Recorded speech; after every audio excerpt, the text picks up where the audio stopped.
Jacques उन पुतलों को देखकर हैरान हो जाता है और सोच में पड़ जाता है। ये तो एक दो नहीं, पूरे 9 हैं। इनका मुकाबला करना मुश्किल होगा। प्रिंस जैक्स अभी ठीक से खड़ा भी नहीं हुआ था। इतने में वो सभी पुतलों से बने जिंदा योद्धा प्रिंस जैक्स के पास भागते हुए आते हैं और एक एक करके बहुत बुरी तरह से प्रिंस जैक्स को मारना शुरू कर देते हैं। उन सभी से लगभग 5 मिनट मार खाने के बाद प्रिंस जैक्स अधमरी हालत में आकर जमीन पर गिर जाता है। सभी 9 पुतलों को लगता है कि प्रिंस जैक्स का खेल अब बस खत्म हो गया।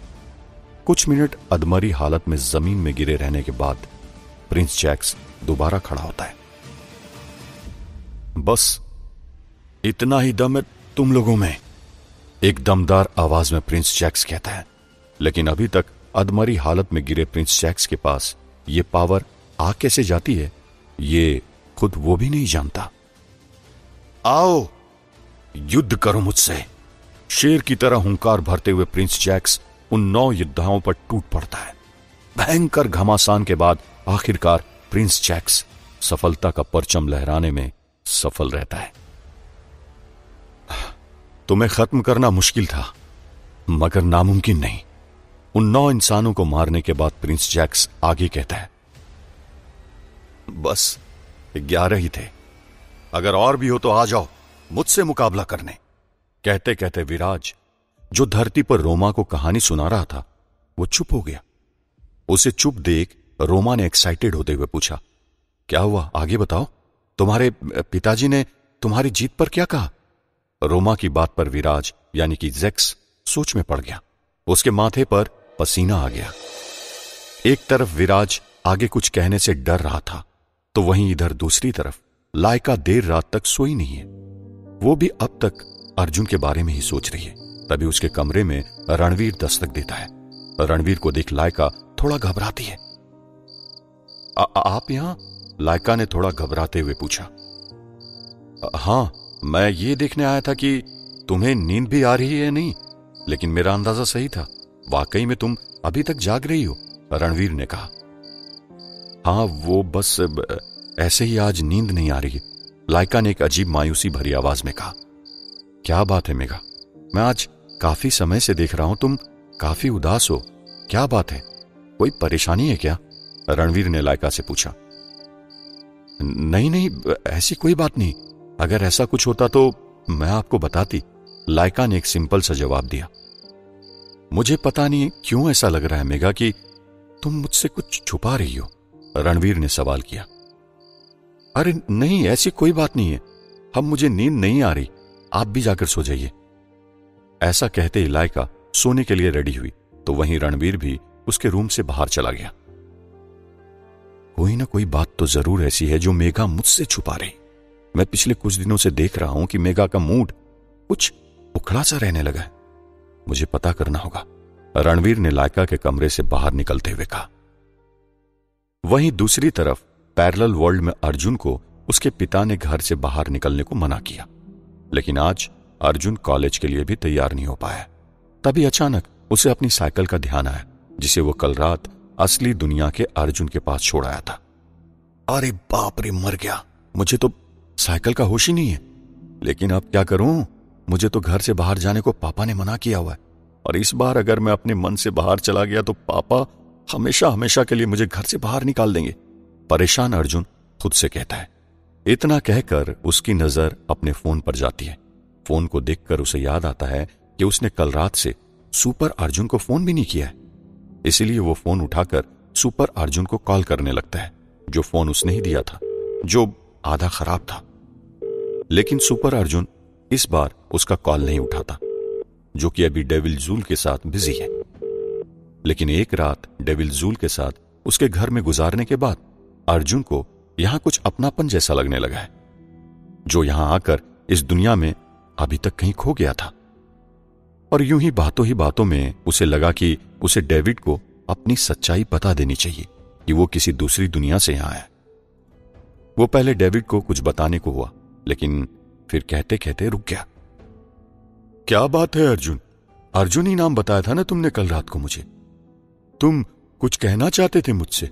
डेविड जूल ने अर्जुन से पूछा। हाँ, मैं तो बस आपसे ये कहना चाहता था कि आप अभी भी मुझे काफी समझदार इंसान लगते हैं। मुझे लगता है कि आपको दोबारा से अपने प्रोफेशन को आगे बढ़ाना चाहिए, अर्जुन ने कहा। हाँ, लेकिन अब वो पहले जैसी बात कहां रही। अब तो मेरे हाथ में बुक्स कम, शराब की बोतल ज्यादा दिखती है, और इस शराब को मैं छोड़ नहीं सकता, तो बुक्स को वापस कैसे पकड़ूं, डेविड जूल ने मजाकिया अंदाज में कहा। वैसे इतना मुश्किल काम भी नहीं है शराब छोड़ना। अगर मन बना लिया तो ये आदत भी धीरे धीरे छूट जाएगी आपकी, अर्जुन ने जवाब दिया। मुश्किल है बॉस, अब तो जब जिंदगी छूटेगी तभी ये छूटेगी, वरना नहीं, अपने ही अंदाज में डेविड ने कहा। तभी अचानक अर्जुन के फोन में एक कॉल आया जो कि प्रोफेसर श्रीनिवासन का था। अर्जुन ने कॉल पिक किया और डेविड से थोड़ा दूर चला गया। क्या बात है प्रोफेसर, आपने अचानक मुझे कॉल किया, कोई बात है क्या, अर्जुन ने पूछा। हाँ, कुछ ऐसा ही समझ लो, मुझे तुमसे कुछ अर्जेंट बात करनी है, इसलिए क्या तुम मुझसे उसी जगह मिल सकते हो जहां हम पहली बार मिले थे, प्रोफेसर श्रीनिवासन ने कहा। प्रोफेसर श्रीनिवासन अभी थोड़ा घबराया हुआ है, जो शायद अर्जुन से कोई जरूरी बात करना चाहता है। लेकिन प्रोफेसर, ये पॉसिबल नहीं है, शायद आप नहीं जानते, लेकिन मैं आपको बता दूं कि यहां की आर्टिफिशियल इंटेलिजेंस अब मेरे पीछे पड़ी है।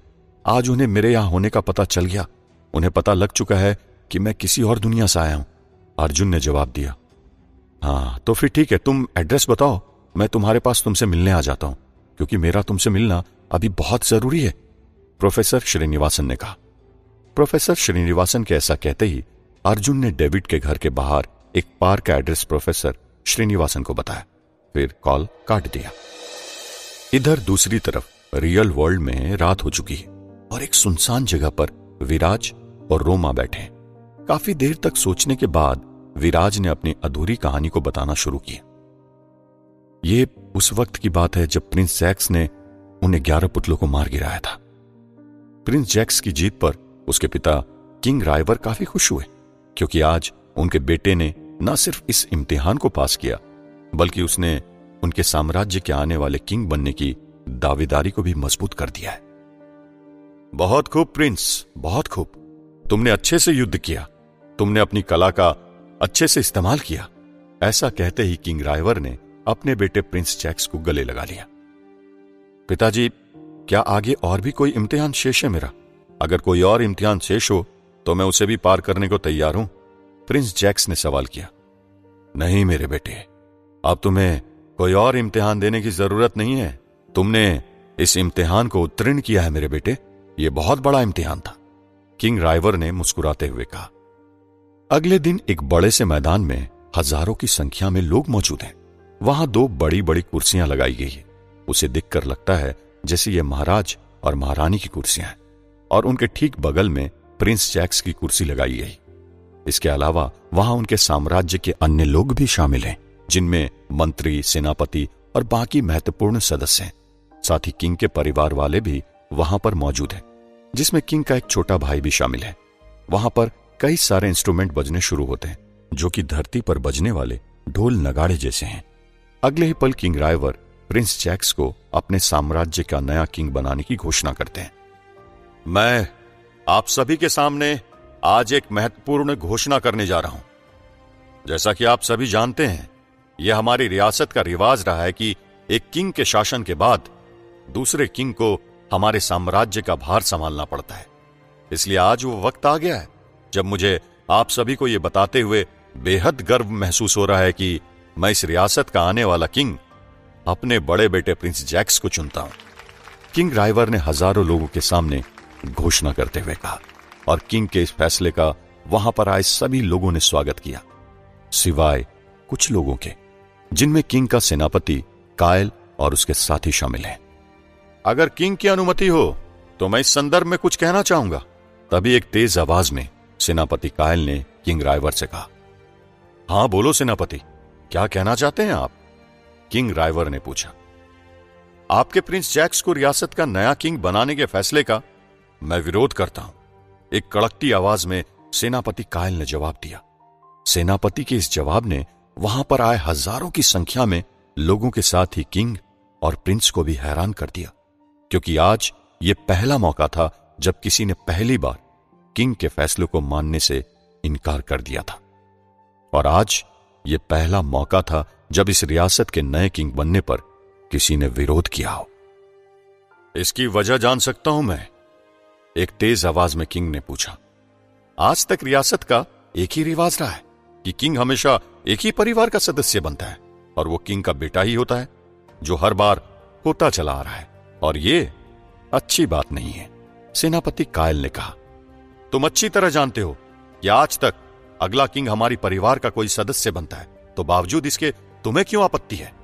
किंग ने सवाल किया। आपत्ति है किंग? बहुत बड़ी आपत्ति है।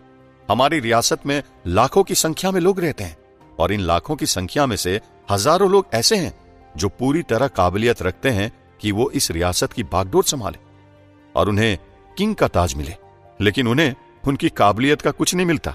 आप ही बताइए किंग, क्या उन्हें उनकी काबिलियत के अनुसार कोई पद नहीं मिलना चाहिए?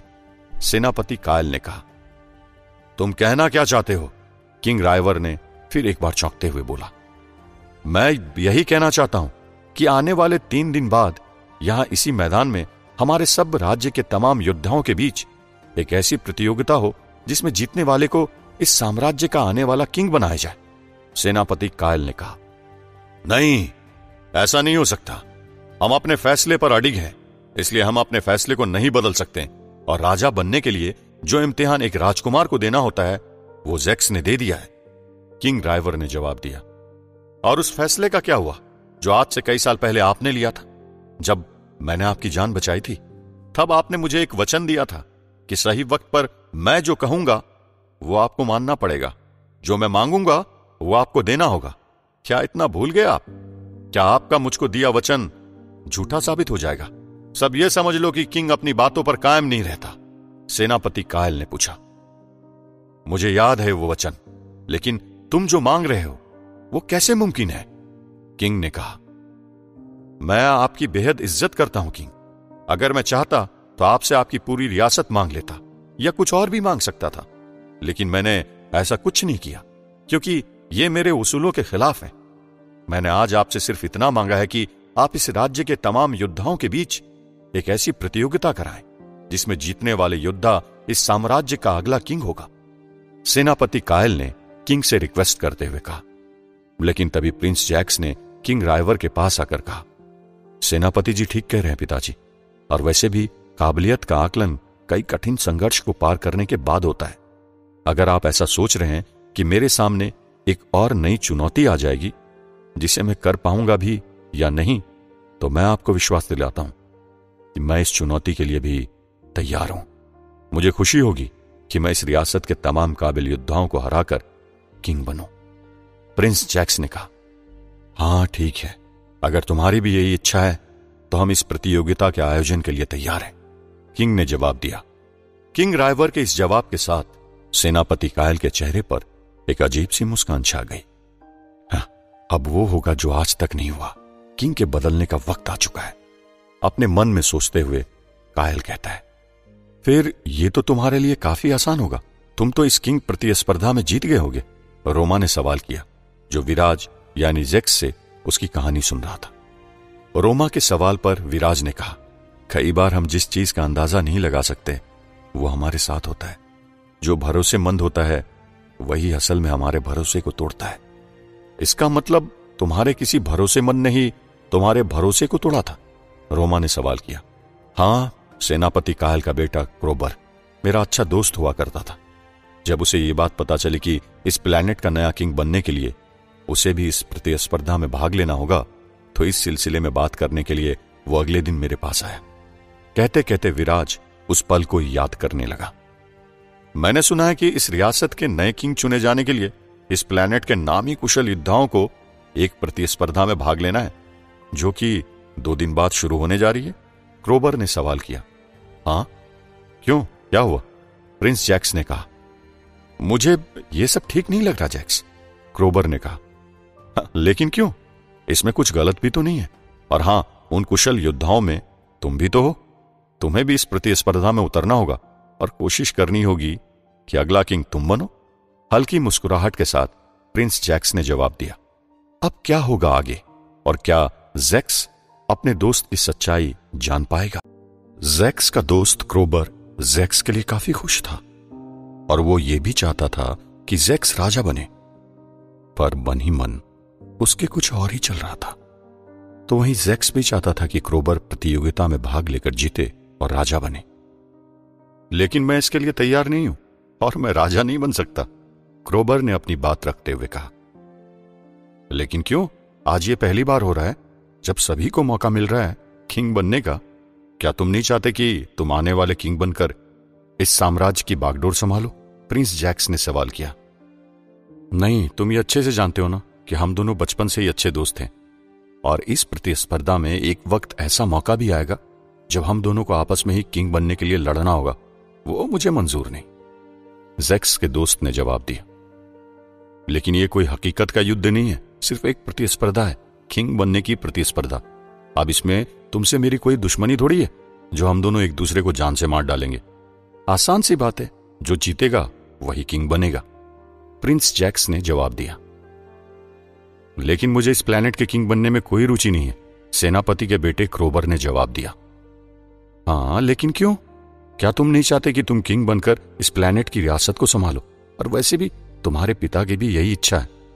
अगर तुम किंग बनने की इस प्रतिस्पर्धा में नहीं उतरोगे तो यह तुम्हारे पिता का अपमान होगा।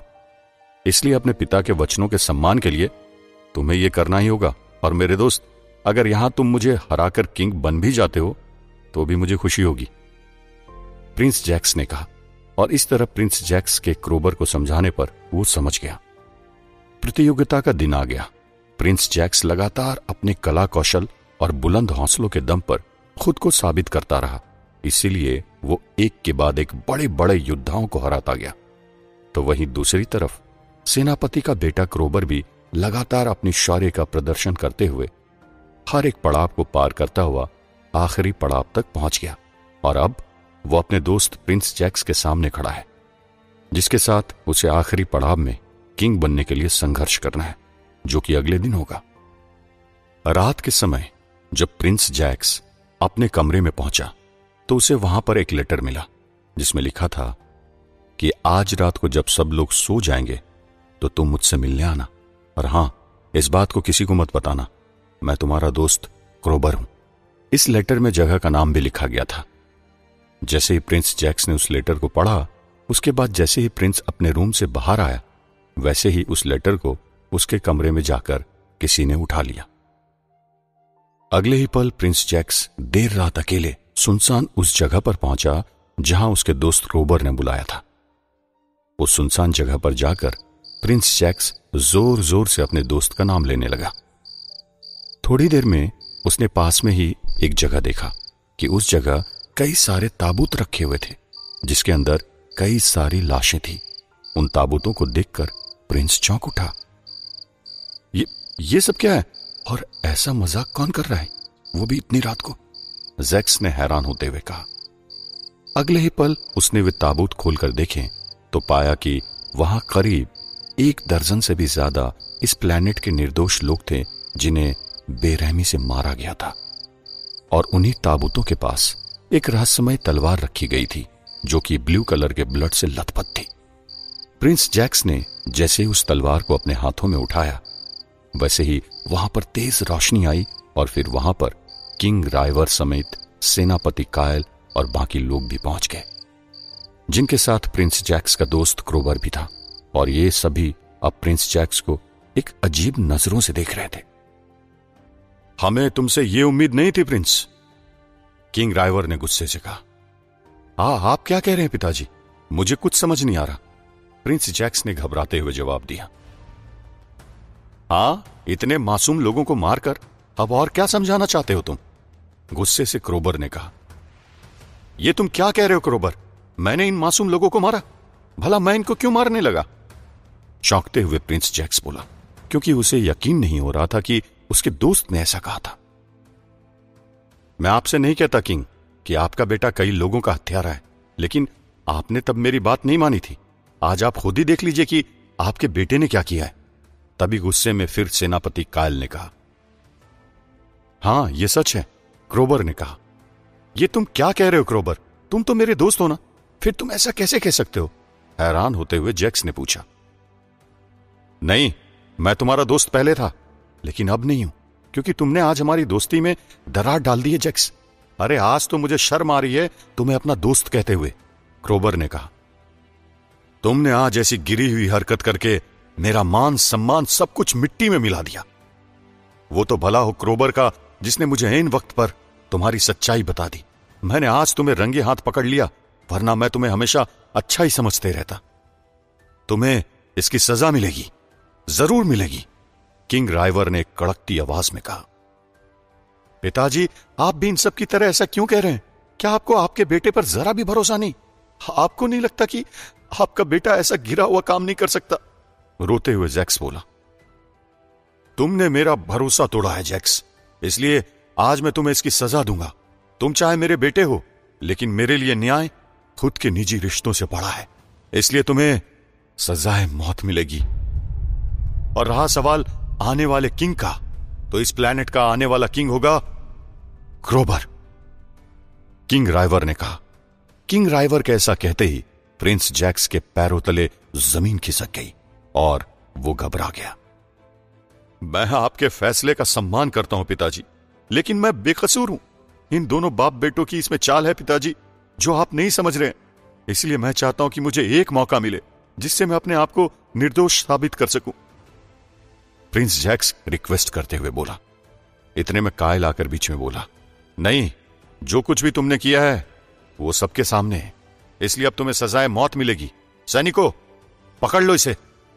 ऐसा कहते ही कुछ सैनिक प्रिंस जैक्स को पकड़ने गए, लेकिन प्रिंस जैक्स ने उन सैनिकों को धूल चटा दी और फिर मैं सभी लोगों को चकमा देता हुआ वहां से भागते हुए अपने प्लेनेट से बाहर आ गया और काफी लंबे समय तक अंतरिक्ष में भटकता रहा। वर्तमान समय में जैक्स, जो कि विराज था, वो खामोश हो गया और रोमा उसे बड़े गौर से देख रहा था। फिर मैं धरती पर कब आकर गिर पड़ा मुझे कुछ पता न चला और तब से लेकर अब तक ऐसे ही भटक रहा हूं। विराज यानी प्रिंस जैक्स ने रोमा को अपनी सारी कहानी बता दी। रोमा अब विराज की सारी हकीकत जान चुका है कि वो मेरिटोना प्लेनेट से भागता हुआ धरती पर आ पहुंचा है। तुम्हारी कहानी बेहद दिलचस्प है। तुम्हें लगता है कि तुम कभी अपने प्लेनेट जाकर वापस वो सम्मान हासिल कर पाओगे जो तुमने खो दिया? रोमा ने विराज से सवाल किया। मुझे नहीं पता कि मैं कब वो सम्मान पाऊंगा जो मैंने खोया हुआ है, लेकिन धरती पर आकर मुझे जब सुपर अर्जुन के बारे में पता चला तो एक उम्मीद जगी कि सुपर अर्जुन इसमें मेरी मदद करेगा। लेकिन अब सुपर अर्जुन जो इस दुनिया में नहीं है, तो उसके अलावा कौन करेगा मेरी मदद? विराज ने जवाब दिया। एक तरफ विराज ने रोमा को सब बता दिया था, तो वहीं दूसरी तरफ पैरेलल वर्ल्ड में प्रोफेसर श्रीनिवासन दिन के करीब 1 बजे रियल वर्ल्ड के अर्जुन से मिलने आया। अभी डेविड जूल घर पर नहीं है, इसलिए उसने प्रोफेसर श्रीनिवासन को अपने घर के बाहर मौजूद एक पार्क में बुलाया। प्रोफेसर श्रीनिवासन आज थोड़ा परेशान है, इसलिए अर्जुन उससे उसकी परेशानी का कारण जानना चाहता है और साथ ही वो एक बात भी जानना चाहता है जो अर्जुन के लिए जानना जरूरी है। क्या बात है प्रोफेसर, आप इतना परेशान क्यों हैं? और वो क्या जरूरी बात है जो आप मुझे बताना चाहते हैं, जो मेरे लिए जानना जरूरी है? अर्जुन ने पूछा। हां, क्या मैं तुमसे जान सकता हूं कि जब से तुम यहां इस वर्ल्ड में आए हो तब से क्या तुमने डॉक्टर ध्रुव के बारे में सुना है? प्रोफेसर श्रीनिवासन ने अर्जुन से सवाल किया। ये डॉक्टर ध्रुव कौन है? मैंने अभी तक उनके बारे में नहीं सुना है, अर्जुन ने एक सिंपल सा जवाब दिया। डॉक्टर ध्रुव मेरा छोटा भाई है, लेकिन उसका उद्देश्य वो नहीं जिससे इंसानियत को फायदा हो, बल्कि वो इंसानियत के खिलाफ हर रोज एक नई जंग छेड़ने की कोशिश करता है। जहां एक और मेरी कोशिश रहती है कि मैं अच्छे काम करके हमारे देश के युवाओं का सही मार्गदर्शन करूं, तो वहीं मेरा भाई ध्रुव देश के युवाओं को भटकाने की कोशिश करता है। प्रोफेसर श्रीनिवासन ने जवाब दिया। यानी कि आपका भाई डॉक्टर ध्रुव हमारे देश की यूथ को क्या नशे का आदी बना रहे हैं? अर्जुन ने चौंकते हुए पूछा। नहीं, वो ऐसा नहीं कर रहा, बल्कि वो एक ऐसी डिवाइस तैयार करने पर जुटा हुआ है जिससे वो एक चिप की मदद से सारे यूथ के माइंड को कंट्रोल करेगा। फिर हमारे देश के जितने भी यूथ हैं वो खुद के माइंड से नहीं बल्कि उस चिप के माइंड से कंट्रोल होंगे, और फिर धीरे धीरे वे उनके मर्जी के विरुद्ध काम भी करेंगे। तुम मुझसे फोन में कह रहे थे ना कि तुम्हारे पीछे आर्टिफिशियल इंटेलिजेंस पड़ी है। वो आर्टिफिशियल इंटेलिजेंस डॉक्टर ध्रुव ने ही तुम्हारे पीछे लगाई थी, ना कि स्पेशल यहां की गवर्नमेंट ने, श्रीनिवासन ने जवाब दिया। श्रीनिवासन की इस बात पर अर्जुन पूरी तरह चौंक उठा कि क्या आपके भाई डॉक्टर ध्रुव ने यह सब किया? वो तो मुझे जान से मारने की कोशिश कर रहे थे। इसका मतलब अब मैं फिर एक बार डॉक्टर ध्रुव की आर्टिफिशियल इंटेलिजेंस की नजरों में आया तो मैं शायद जिंदा नहीं बचूंगा, अर्जुन ने घबराते हुए कहा। हां, यह सच है कि अब तुम्हारी जान को पहले से भी ज्यादा खतरा है, लेकिन मैं पूरी कोशिश करूंगा तुम्हें बचाने की। मेरे होते हुए तुम्हें कुछ नहीं होगा, प्रोफेसर श्रीनिवासन ने अर्जुन को समझाते हुए कहा। और फिर अर्जुन को इतना सब बताकर प्रोफेसर श्रीनिवासन वहां से चला गया। अगले ही पल अर्जुन जैसे ही पार्क से वापस जाने को हुआ, वैसे ही उसके फोन पर काम्या का कॉल आया। हां बोलो काम्या, क्या बात है? अर्जुन ने काम्या से सवाल किया।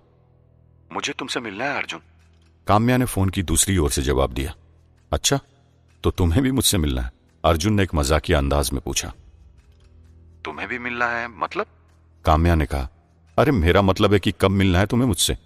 अर्जुन ने सवाल किया। आज ही। तुम आज फ्री हो तो मुझे तुमसे कुछ जरूरी बात भी करनी है, अर्जुन को लेकर, काम्या ने कहा।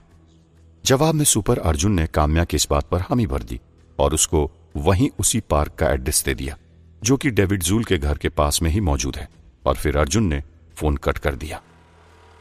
तकरीबन 1 घंटे बाद काम्या अपनी स्कूटी से वहां आ पहुंची जिस पार्क में अभी अर्जुन मौजूद है।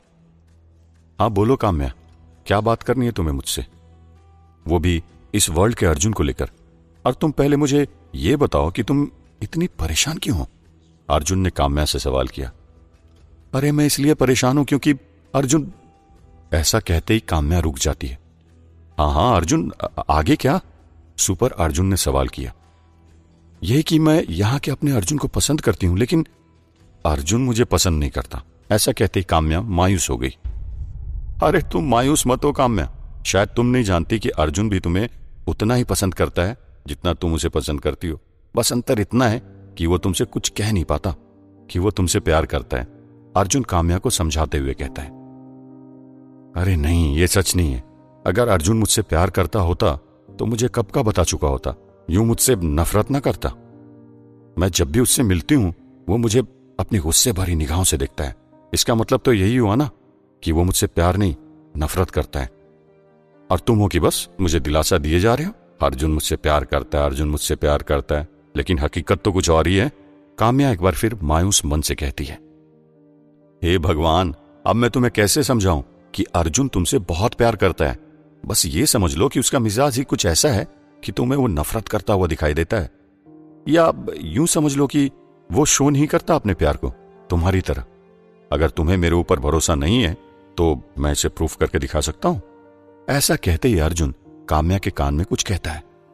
जवाब में काम्या हल्की सी मुस्कुराहट के साथ हां में अपना सिर हिलाती है और अगले ही पल अपनी स्कूटी स्टार्ट करके वहां से चली जाती है। दूसरी तरफ इस रियल वर्ल्ड में सुबह सुबह उठकर रणवीर अपने रूम में लगे शीशे के सामने खड़ा हो जाता है। हे भगवान, मेरी मदद करना, आज किसी भी हाल में मुझे अपने दिल की बात मेघा से बोलनी है। पता नहीं वो हां भी कहेगी भी या नहीं, आप संभाल लेना प्लीज, रणवीर मन ही मन भगवान को याद करते हुए कहता है। जहां एक और रणवीर लाइका को प्रपोज करने का प्लान बना रहा है तो वहीं दूसरी तरफ अपने रूम में मौजूद लाइका ऑफिस के लिए तैयार हो रही है, लेकिन पिछले दिन की तरह आज भी उसका मूड उखड़ा उखड़ा है। सुपर अर्जुन तो इस दुनिया में नहीं रहा, लेकिन बावजूद इसके मेरी मजबूरी देखो, मैं चाहकर भी यहां से नहीं जा सकती। अब न जाने कब मेरी पावर मुझे मिल पाएगी और टीम हेड रोमा न जाने किस हाल में होंगे, अपने मन ही मन लाइका कहती है। अगले पल लाइका अपने बाल बनाने के लिए शीशे के सामने आती है, लेकिन तभी वो चौंक उठती है और उसके हाथों से उसका कंघा नीचे गिर जाता है, क्योंकि सामने लगे शीशे पर उसका चेहरा मेघा के रूप में नहीं बल्कि लाइका के रूप में दिख रहा है। ये मेरे साथ क्या हो गया? मैं खुद ब खुद मेघा से लायका कैसे बन गई? अब मैं क्या करूं? परेशान लायका खुद से कहती है।